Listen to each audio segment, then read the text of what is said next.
आज हम जो है एनसीसी लिमिटेड शेयर के बारे में डिस्कस करने वाला है, क्योंकि ये स्टॉक में गहराई से गिरावट आया है और एक इम्पॉर्टेंट सपोर्ट लेवल के नज़दीक है। इसका 6 महीने का और 1 साल का सपोर्ट लेवल जो था, मजबूत सपोर्ट लेवल, वो 147.05 के आसपास है ये स्टॉक।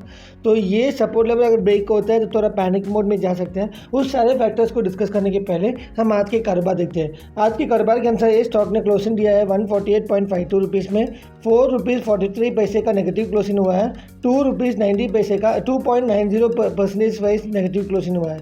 अगर आप एक महीने की हिस्टोरिक डेटा देखेंगे, एक महीने की हिस्टोरिक डेटा के अनुसार इस स्टॉक ने लो बनाया है 147.05 रुपीज़ का।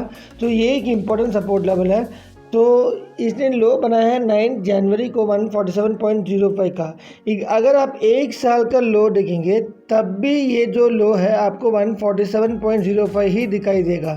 तो एक साल का लो, 6 महीने के लो देखेंगे तभी भी आपको 147.05 दिखाई देगा।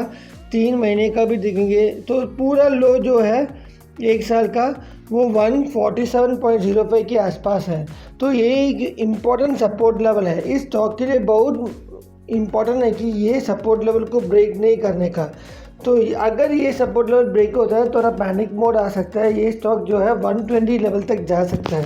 ये भी आपको माइंड में रख के कारोबार करना चाहिए अगर आप इस स्टॉक में इन्वेस्टेड है तो। अगर आप हाई देखेंगे, जनवरी 1 को इसने हाई बनाया है 166.50 का।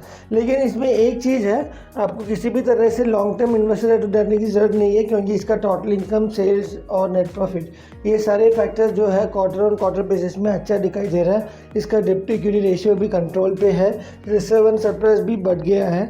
तो ये सारे फैक्टर्स जो है इस स्टॉक को लॉन्ग टर्म के लिए यूज़फुल है, लेकिन शॉर्ट टर्म में ये सारे प्रॉब्लम्स हैं जिससे इसको निकालना पड़ेगा।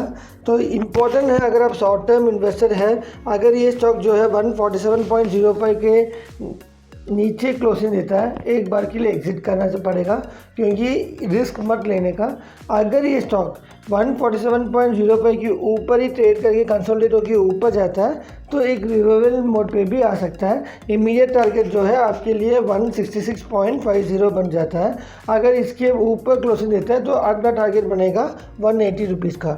ये सारे फैक्टर्स को आपको माइंड में रख के कारोबार करना पड़ेगा अगर आप इस स्टॉक में इन्वेस्टेड है तो।